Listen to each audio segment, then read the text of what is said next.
Good evening, everyone. We are now in the book of Second Kings, chapter 20, and we are reading from verse 1. Now, in verse 1, it begins this way. There is no and then in this passage. It says, in those days, or in the days, which we have to look for the context. It is not an event that follows from chapter 19. By using these words in those days, then we are challenged to understand what is the timing that we are talking about. We are here talking about Hezekiah. He became mortally ill. Now, the idea of mortally ill is an English expression. The expression should be to say that he is ill, as in having an illness, he is weak. And so the idea of ill does not necessarily mean that he is having a disease. So think of it this way, that when you look at Hezekiah, he is looking sick. He is feeling weak. But the key is this word mortally, that's translated as mortally, means that he is about to die. Now, this is something that we have to pay attention to because it is something that is visual. Something that's visual. When you look at Hezekiah, he looks weak, he looks sick, and he looks like he's about to die. And when he is sick, it also means that he has been overtaken by some disease or some illnesses, and that's a consequence. When he is under that sort of a plague, Hezekiah is not a bright spark. Hezekiah is now very gloomy. He looks very bad in that sense, like a person who is about to die. And so it's very visual that's been described. And so it is important for us to understand the background of the timing. And so we begin to look at his timing.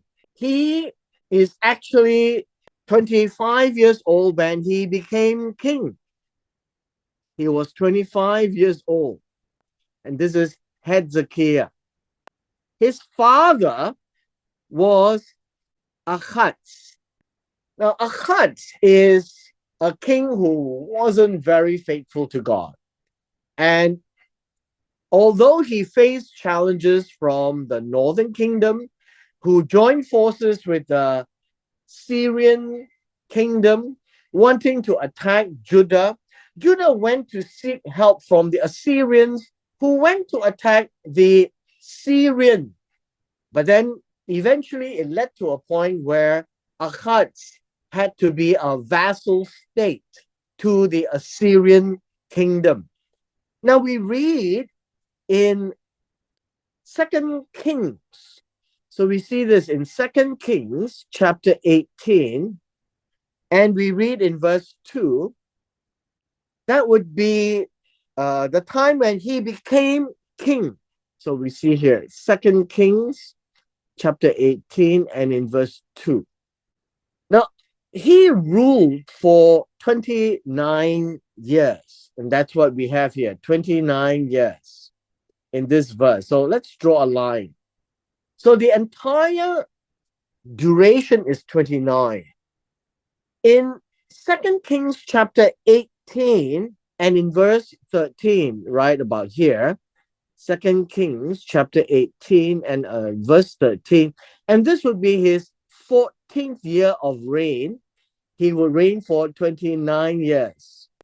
And what we have here is, at this point in time, Sennacherib came to attack Jerusalem.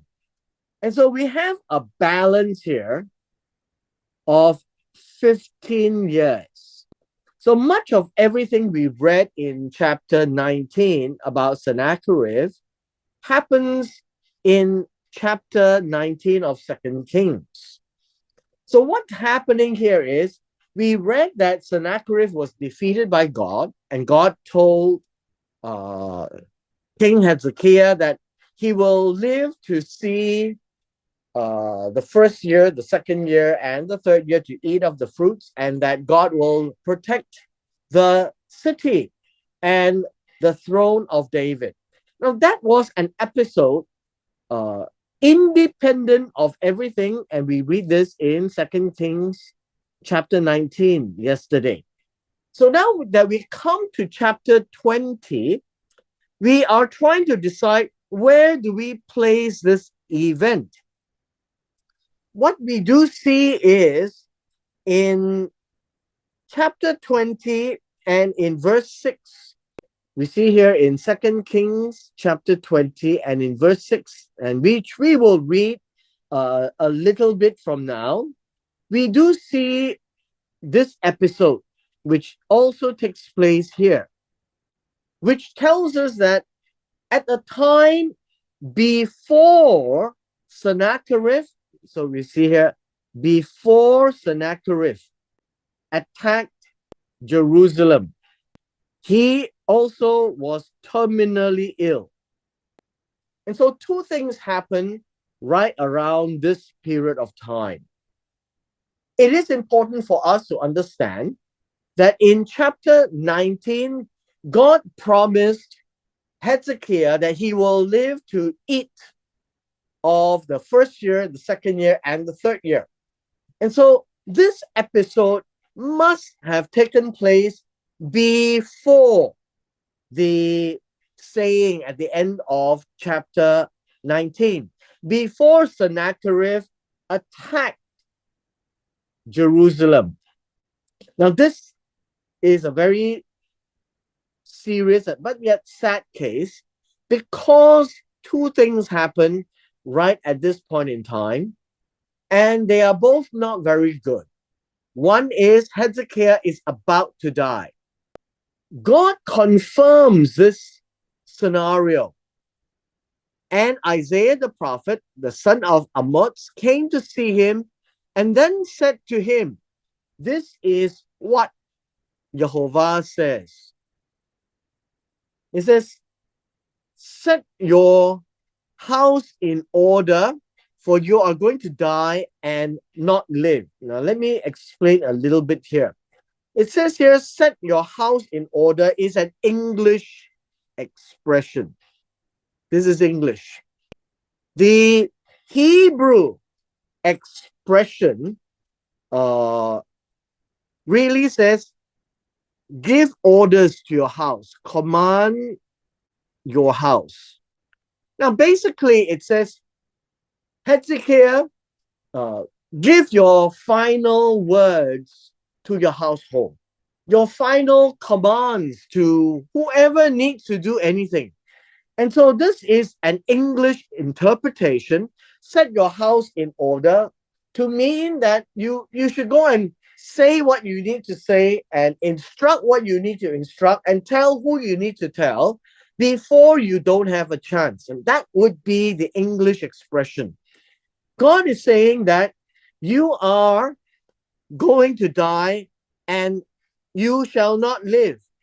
Very interesting expression here.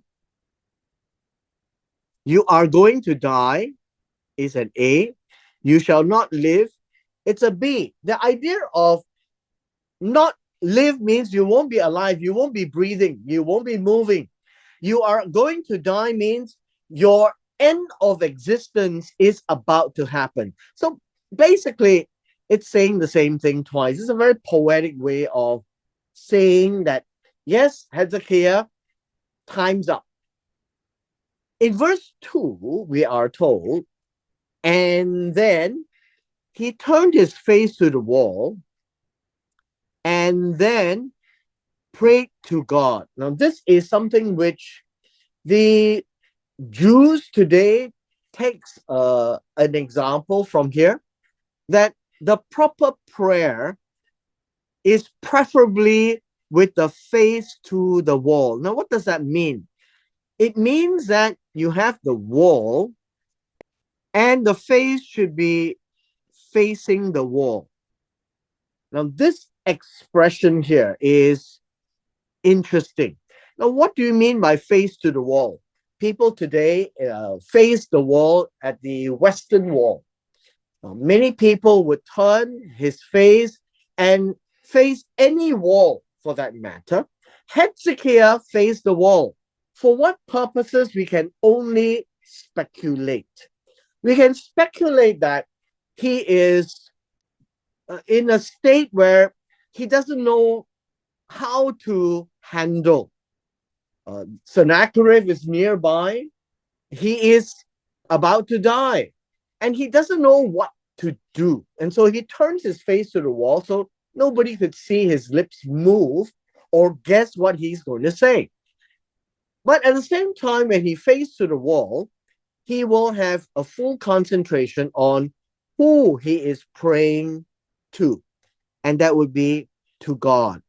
And he says these words, please, Jehovah, remember how I have walked before you. And this word here is wholeheartedly and in truth.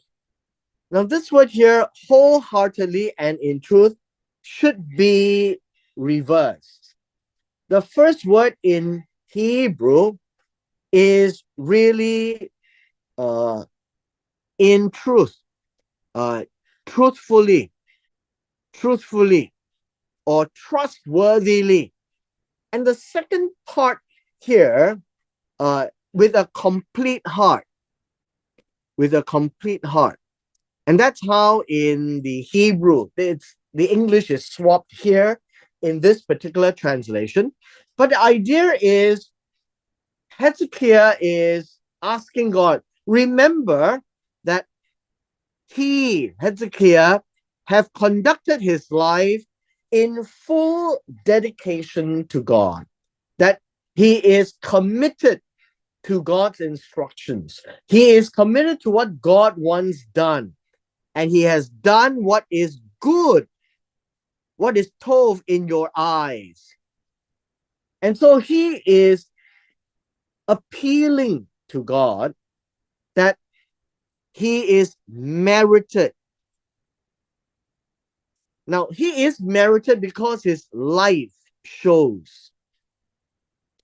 And then Hezekiah wept profusely. Now, this word wept profusely means he really cried very loudly. I think that would be a way to understand. Why? Because at this point in time, if you add 14 years to 25, he is now 39 years old.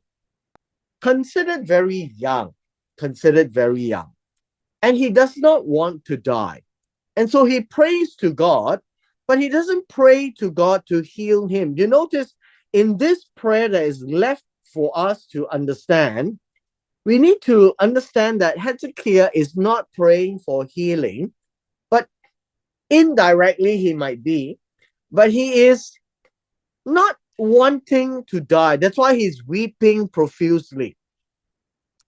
He is seeking God and saying to God, he has done everything in his lifetime here, wholehearted and trustworthy in God's words. And God's eyes can actually see it. He was doing good in your eyes. And in this prayer, short it may be, we're not told the rest of the prayer, but for whatever we can read now, the prayer was not asking God. The prayer is to plead God because he has been fully committed to God. He is not prepared to die yet because perhaps there's much that he needs to do. And so he is still very young and he was crying profusely. Verse 4. And then even before Hezekiah had left the middle courtyard, the word of the Lord came to him saying, what does that mean? We can see that Hezekiah is praying like this. And then Isaiah turned to go, was about to leave. And then while he was stepping out, God interrupted his thoughts and wanted Isaiah to go back and speak to Hezekiah. Verse 5. Return and say to Hezekiah, the leader of my people. God is looking favorably upon Hezekiah. God is looking favorably upon his people, the remnant who is in Jerusalem and those who have ran away. And the message is this. This is what Jehovah, the God of your father David, says. And God says, I have heard your prayer. I have heard what you have said about yourself. I have seen your tears. All these things are being spoken, and there is a meaning to all this.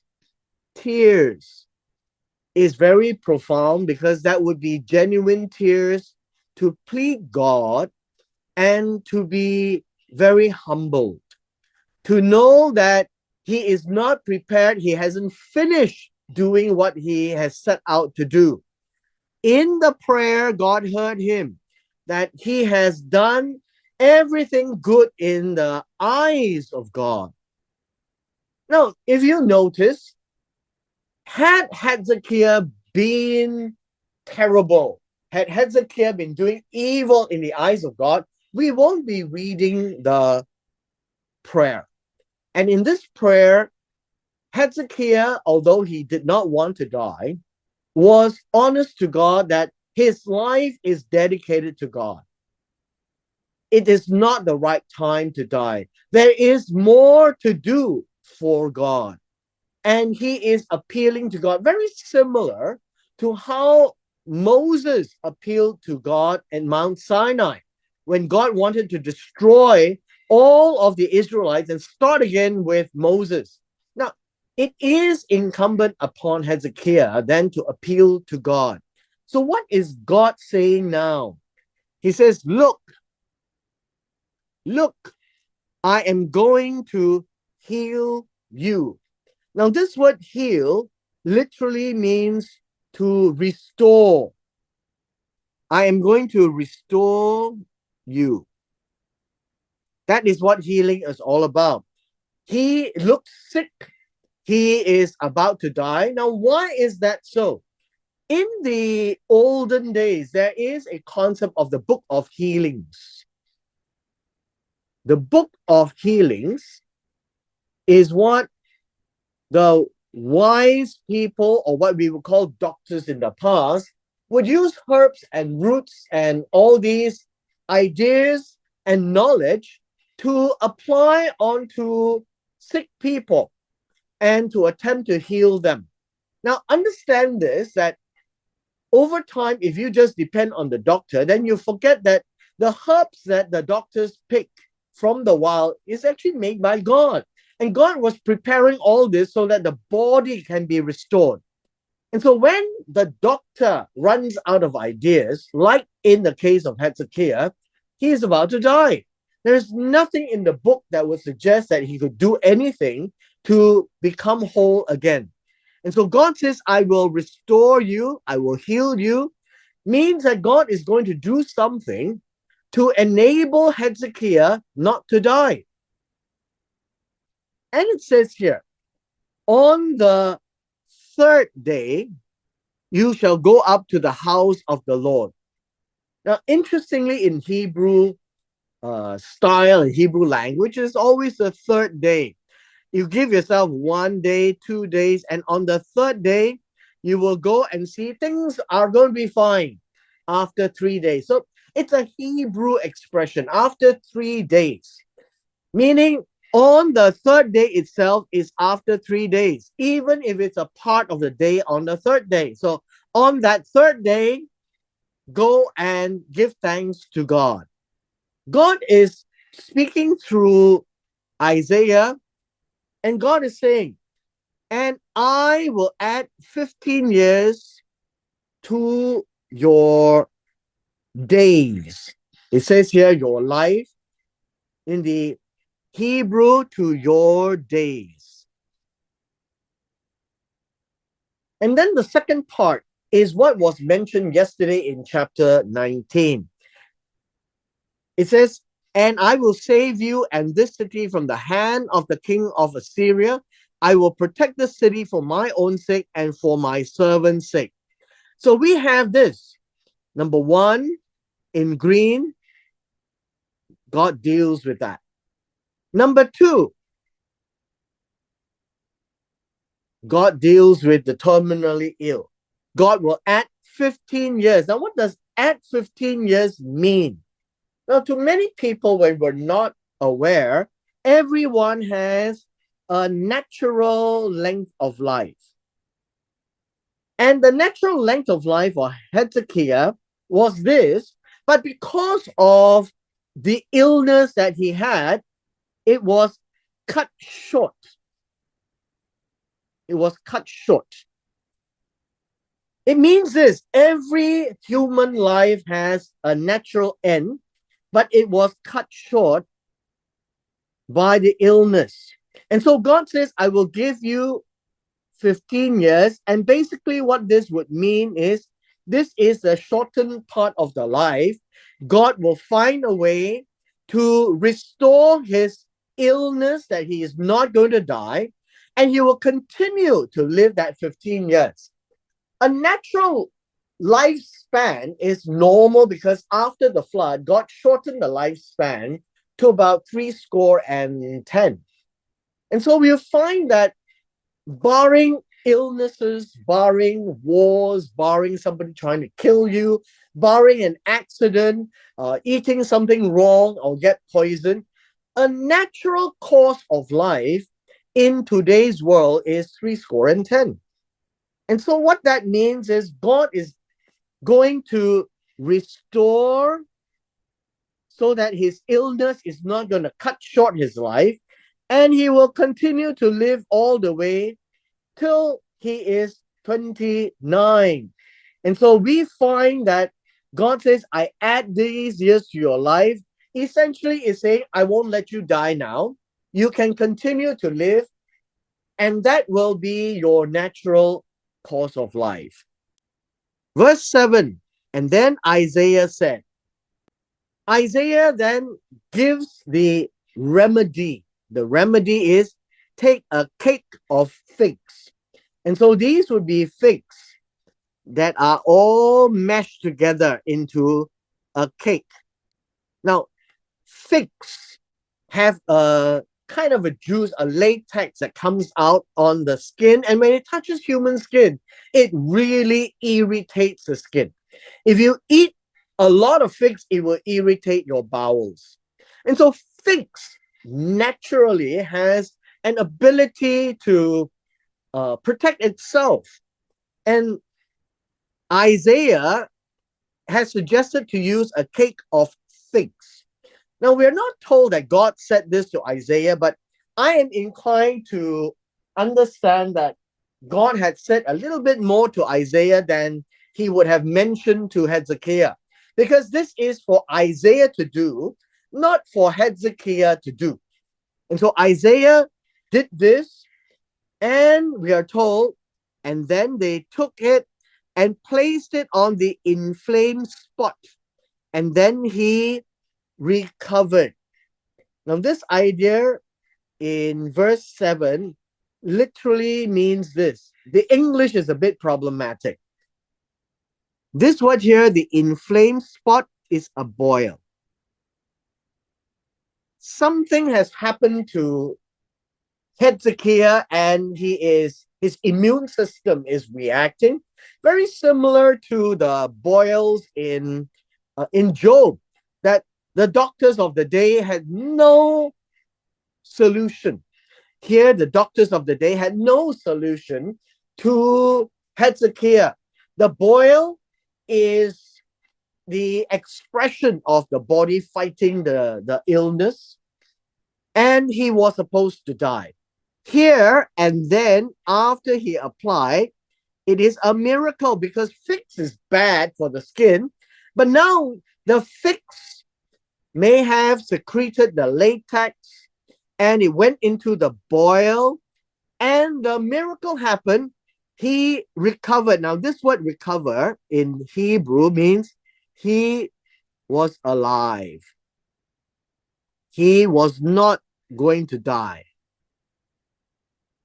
And we are told now, and then Hezekiah said to Isaiah, what will be the sign that the Lord will heal me? And I will go up to the house of the Lord on the third day. Now, this word heal here is restore.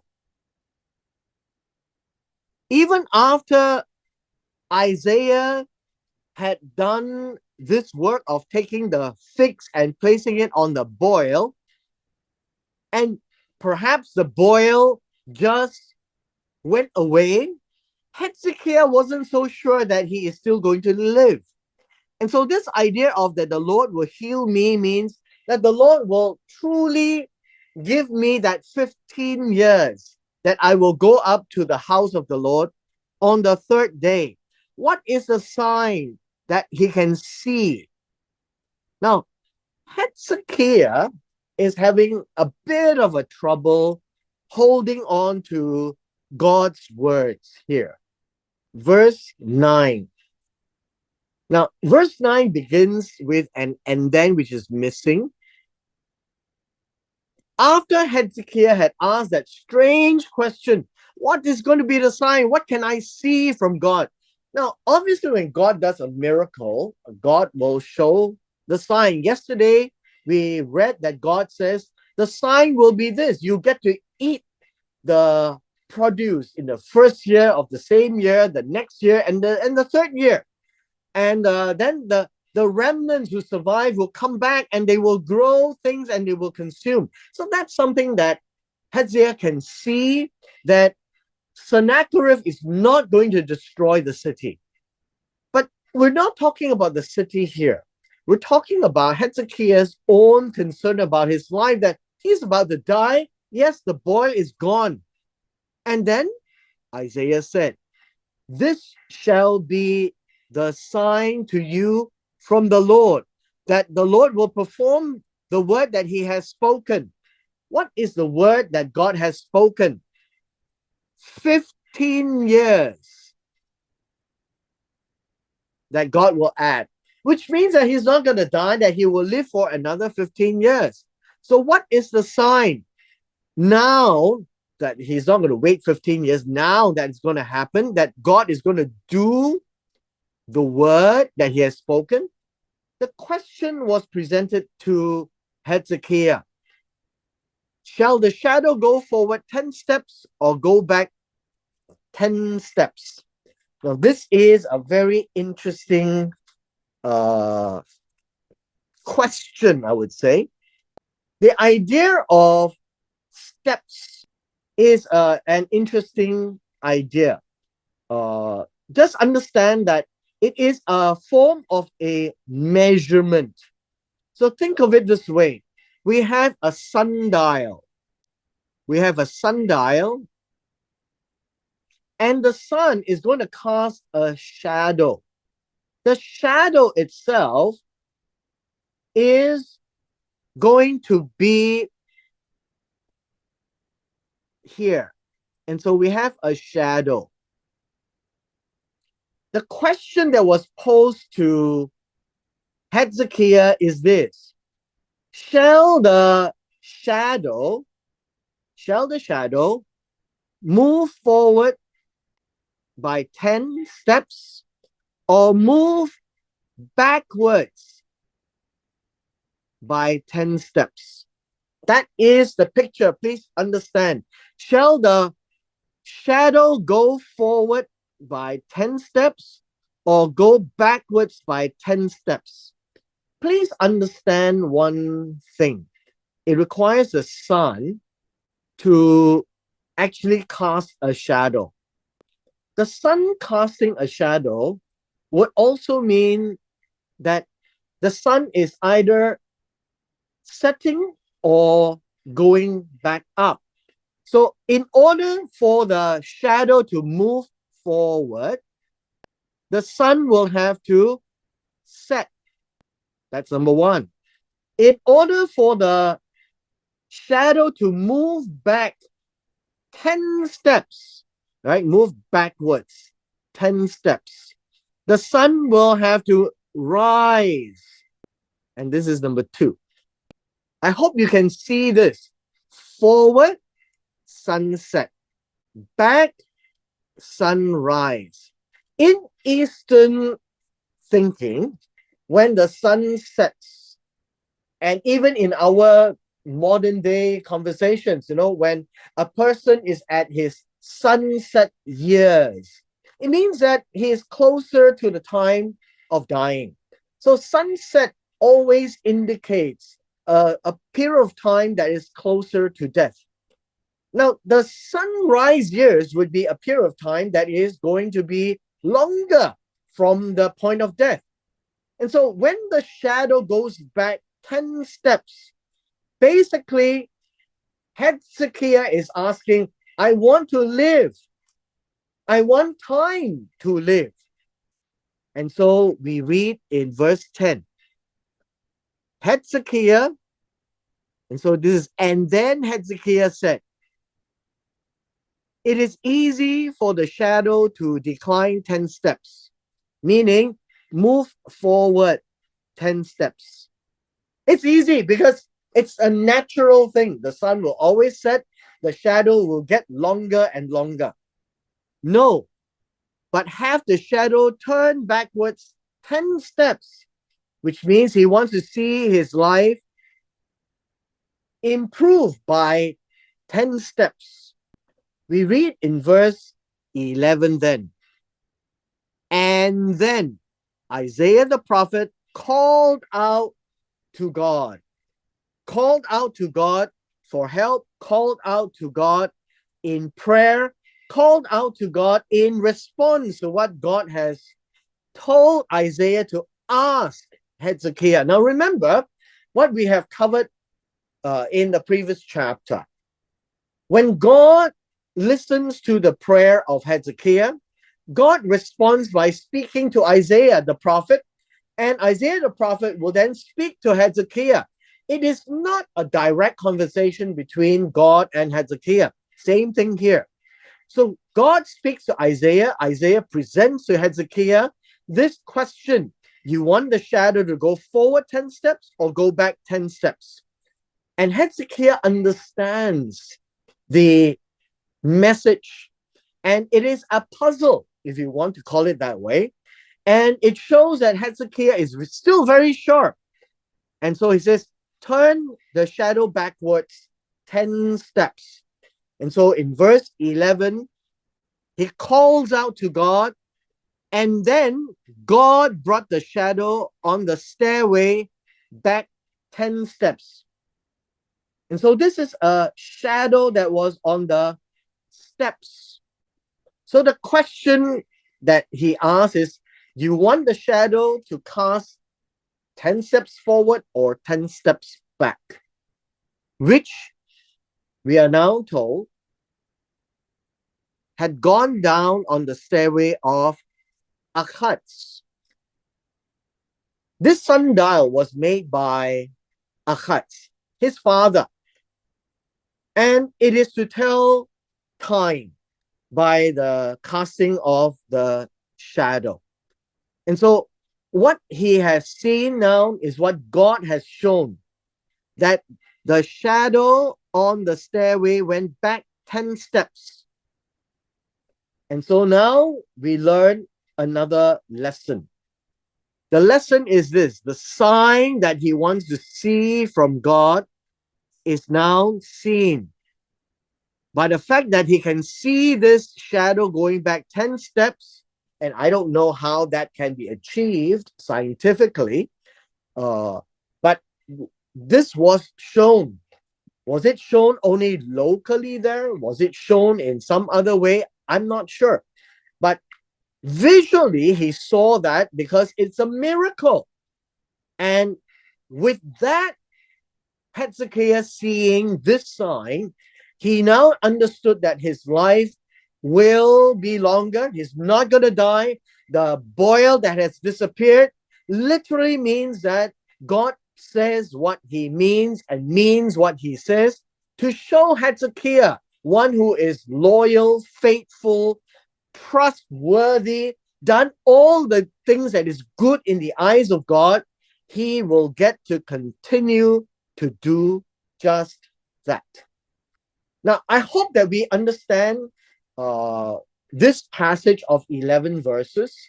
I had spent some time on this so that we understand that these are selected events in the life of Hezekiah, a very good king in the eyes of God, done all things good, committed himself to the Torah of God. All his instructions, he was truthful, he was wholehearted, he did not hold anything back for the sake of God. Now, that truly tells us that God rewards such a person, like Moses, and then Joshua, and here with Hezekiah.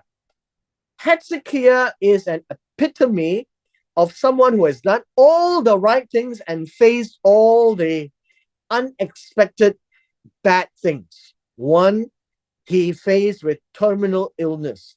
Two, he's looking at Sennacherib out the window, that if Sennacherib attacked, that will also be the end of everybody.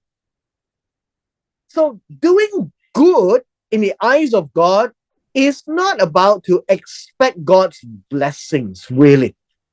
Doing good and being trustworthy and doing what God wants is the right thing.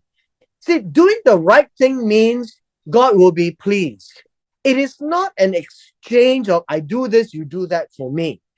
Hezekiah is true to God because he did what was right as a responsible king of God's people. That is really what I want to express. And doing what is right doesn't mean you don't get sick. Doing right doesn't mean you don't get terminally ill.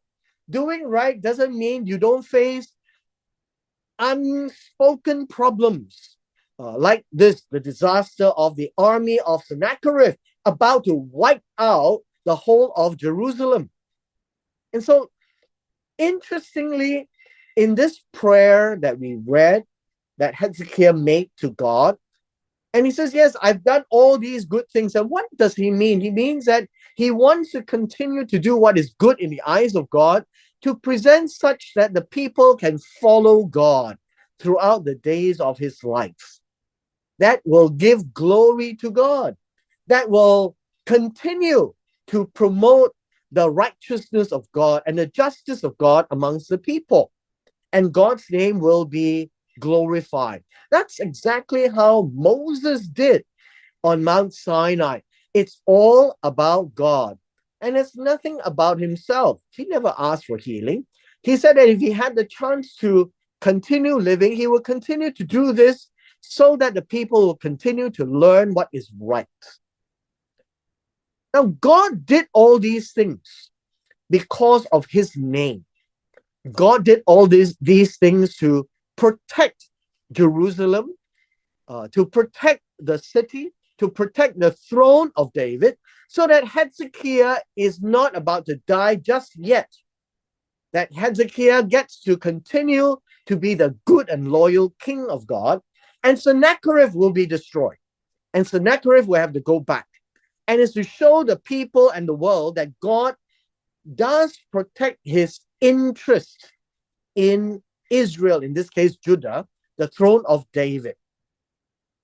We read further down that his son, Manasseh, is going to be a bad king. And it's during his reign that Isaiah is killed. And so we see that a bad father like Ahaz doesn't necessarily mean that he has a bad son. Hezekiah decides for himself to be loyal and wholehearted to God. His son, Manasseh, is responsible for himself because looking at Hezekiah, the son should learn to do good, to cultivate goodness, but Manasseh did not. And so what we can see is this: God is protecting his interest in Israel, in Judah, and in the throne of David, as he has promised David. So in this particular episode, with regards to Hezekiah, God did his miracle, prolonged his life by allowing his illness to be restored so that he can continue to do what he says, protected the throne of David and the city of Jerusalem, that all glory is God's. It is not time yet to allow the city to be destroyed. We will continue tomorrow from verse 12 because that will give us a glimpse of another episode in the life of Hezekiah that is going to tell us a little bit of what God is going to allow in the future. And so with this, we come to the end of our session today.